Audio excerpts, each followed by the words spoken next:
What's going on, everyone? Welcome into another episode of Lutties-lookback. My name is Nick Luttrell. If you haven't heard by now, if you somehow live under a rock, there's a reason I'm still here in Fayetteville. Arkansas has a new head coach. His name is Ryan Silverfield. There is a lot of mixed opinions and responses. I don't know if mixed is the right word, because I would say 95% of what I've seen and what the public is sharing and talking about is negative for Ryan Silverfield being the next head coach. I'll give my thoughts briefly in a minute, but first I'd like to show you a clip from my interview with John Nabors that I did yesterday. Here's some of that. All right, we are now joined by Arkansas Razorbacks podcast host John Nabors. John, as always, thanks for joining me to talk about things with Arkansas football, with Arkansas sports. It felt like about 2 months ago we were standing right around in this area talking about Sam Pittman and him not being the head coach and talking about that and what does that mean going forward. Who would they get? Now we know who they have. It's Mr. Silverfield. So let's talk about it. Your first reaction to hearing that Ryan Silverfield will be the next head coach for the Razorbacks. Well, it's funny because about a month or so ago, I started getting some, my sauces telling me all about Ryan Silverfield. And I didn't report it or anything like that because it's, how this chaos of the coaching search. Yeah.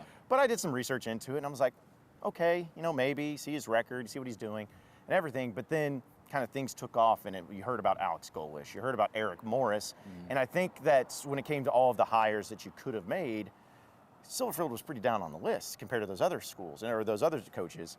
So my initial reaction was like, oh no, it felt like Arkansas settled. It felt like almost like the Sam Pittman hire where you just ended up with what's left over. I am rooting for Silverfield. I really am, so don't misconstrue it. But it's definitely a pretty underwhelming, energetic hire that I think Razorback fans are really hoping for. And why do you feel like it is so underwhelming?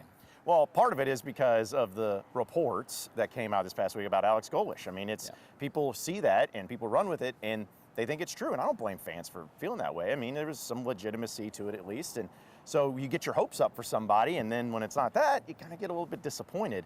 But I think it's that, and I also think, again, when Razorback fans were looking at the grand scheme of things, and they see about all these other jobs that are opened up, and who they're fighting against, and trying to be competitive in the SEC, on top of going 2-10 this year, you were hoping to get somebody that can really, you wanted somebody that everybody else wanted. And Silverfield, as much as I may like the guy, he wasn't in the mix for the Auburn job or the Florida job or the LSU job or Virginia Tech or any of these things. It's really just Arkansas. But Golesh, you were competing against some big schools. You were competing for Eric Morris. This just kind of feels like in recruiting where you get that 3-star recruit and you're like, well, who offered him? And you see none of the other SEC schools that you're going to be competing against offered him. And you're like, is it really that big of a player? Yeah. It's kind of the same thing. It's just you ended up with a guy that didn't seem like a lot of people were fighting over. And again, really hoping it works out, but that's maybe one of the biggest reasons why Razorback fans just aren't inspired right now. Do you have any insight or any thought on the reason why they weren't able to get Alex Golesh? Well, that's the ultimate question because it seems like it's always about money, right? It's always about money no matter what it is. And we don't really know, at least at this point in time, the contract details in and out of what Silverfield's getting. Yeah. But we did get at least some details of what Golesh has gotten at Auburn and some raw, and it seems fairly competitive. It doesn't seem like it's this overwhelming amount you shouldn't be able to get to if you're an SEC school. So to me, it can't just necessarily be money. It has to go back to the funding of the program. What was it about Arkansas and what Golesh saw with Arkansas and Auburn? What drew him to Auburn more so than Arkansas?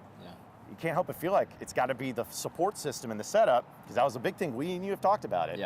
Hey, Sam Pittman wasn't set up for success. He wasn't set up to win a championship.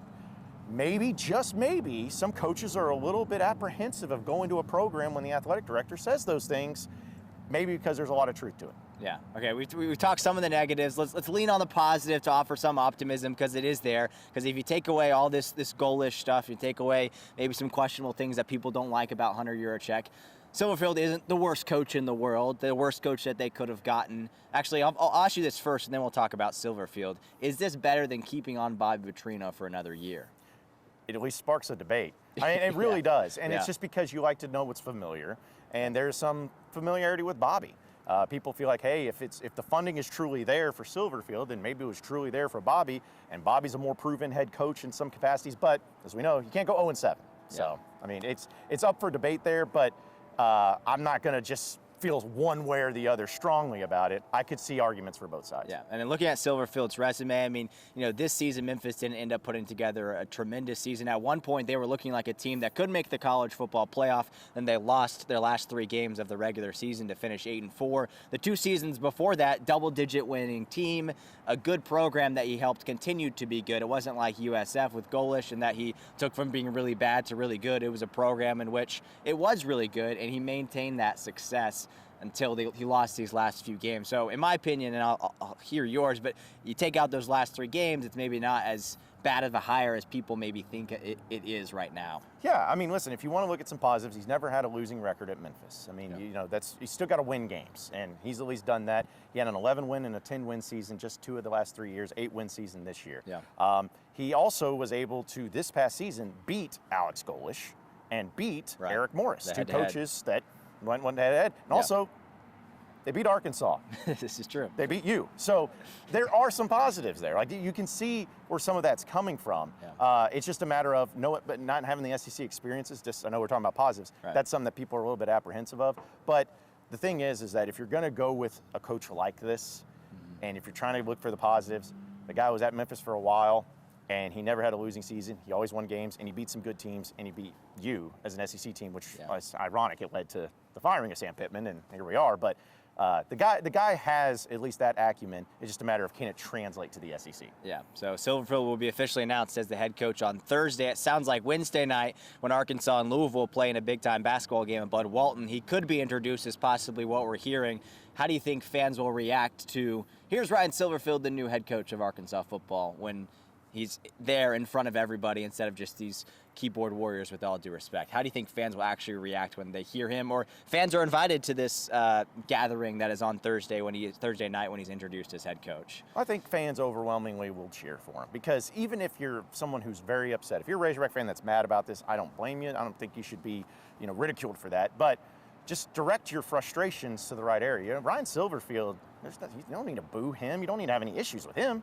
I mean, like I said, me or you could have applied for the job, and if we got the job and people were mad, I mean, are they mad at us or mad at the ones that gave us the job? So if you are critical, be critical of the right areas, be critical of the right people. But Ryan Silverfield, I think, will get a good, warm reception, because, as much as people are mad, people aren't inhumane in front of his family where they're just going to boo him off the court unless he says something terrible on a tweet or something about that, like about Arkansas or anything like that. So I think the fan reaction in person, if it happens at Bud Walton Arena for that game, will be a good one. But it's just a matter of, from then on out, how will it continue to translate? Yeah, you got to win games. That's a bit.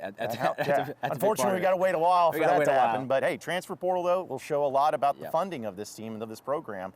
Because if they're going out and they're getting some big players, some big names out of the portal, I think that's going to tell us a lot about where the financial situation is for Razorback football. Yeah, and that's kind of the last question I was going to ask you that I'm sure he'll get asked on Thursday is, what's the first kind of big thing you want to see him do? You want to see him get some in-state recruits, because that's something apparently he might be good at doing. Do you want to see him retain a KJ Jackson or Braylon Russell, or throw those all away? What's kind of that first thing you want to see that can give you some confidence that, okay, he can be good at this? Well, it's ironic, too, because he's kind of known for being an offensive line coach, which he just went through that. Yep. But, it's about a staff first. Who's going to be his offense coordinator? Who's going to be his defense coordinator? What does that look like? And then it goes about to where you mentioned the quarterback situation. If it's KJ Jackson, great. But if it's somebody else, that's great too. Go get the ones you want. Go get the quarterback that you want, that you can win with. And I think that's got to be the main move of looking at the entire roster currently for the Razorbacks and seeing who do you want to stay, who do you not care if they leave, who do you want to have conversations with. Recruit the ones you want, and then just hit the portal hot and heavy, because that's what's about to happen. And it's going to be chaotic with signing day and all that stuff. We know that there's some in-state players that need to be talked to, which I know that's going to be interesting to see their reactions. There's a lot going on here, but the first order of business is you got to win the press conference, which is so cliche, but it's true. And then you have to just hit the ground running. I don't want to see him on Twitter. I don't want to see anything about him. I want him to be zero dark 30, working in the lab, putting this team together, putting a staff together, putting a roster together, because you don't have much time to waste. Yeah, it seems like today there's a big conversation on Hunter Yurachek and the future of Arkansas's football program. Hopefully, by the time we get to Thursday, there's a little bit more positivity for this Arkansas football program, at least in the near future. John, thanks so much, as always, for joining me and talking some Arkansas football.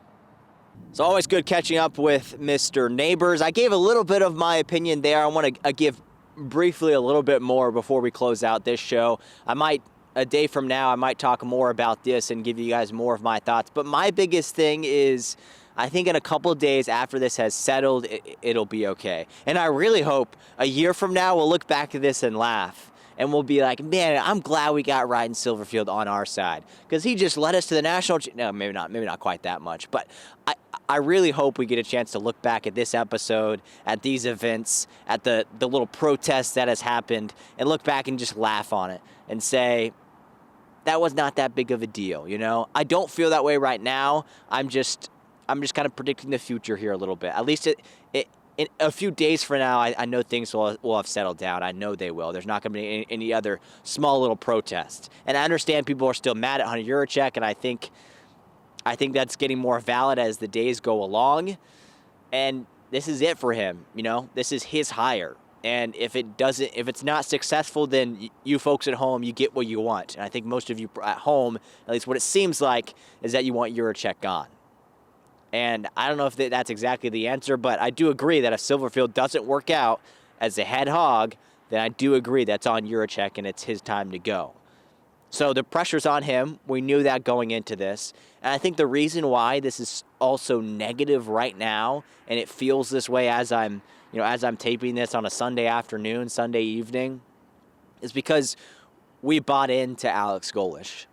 And that's partly on me. That's partly my fault. It wasn't my fault that, we heard these, it was rumors, it was a source, it was a pretty reliable source in Trey Schapp of 103.7 The Buzz that put out that he'd accepted the job.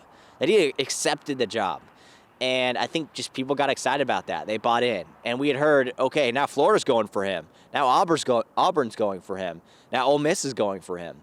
That must mean he's a good coach. We weren't hearing those same things about Silverfield. I think John might have mentioned that in his interview I did with him as well. Other teams weren't going for Silverfield, so that's why it doesn't seem as exciting of a hire. That doesn't mean it won't work. You just never know with some of these things. It's kind of like players sometimes. You have a two-star that can be a terrific player for the Razorbacks. I'm trying to think if there's any. Can't think of any examples off the top of my head. I mean, you can think about walk-ons. You can think about Brandon Burlsworth. Didn't give him a scholarship, was no good. Then he played here, he was an All-American. And that can happen with coaches. That really can happen with coaches. So I really want to believe that Hunter Yurachek has found the next guy that can be a star in the making, that can come and deliver a great program and a great winning football team to the University of Arkansas. Because when this football team is winning, I mean, everything's just better. Everything's more fun. Life is just more colorful. It's just how it is. And so I really hope, I don't have a ton of optimism to say that's really the truth and that Hunter Yurachek will deliver that next guy that can be the next Lane Kiffin, but I do hope that is the case.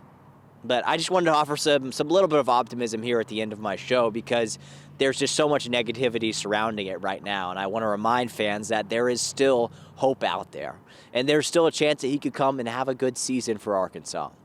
And, maybe there's so many other scenarios, and we'll talk about it a ton on next week's show because we'll have this press conference on Thursday.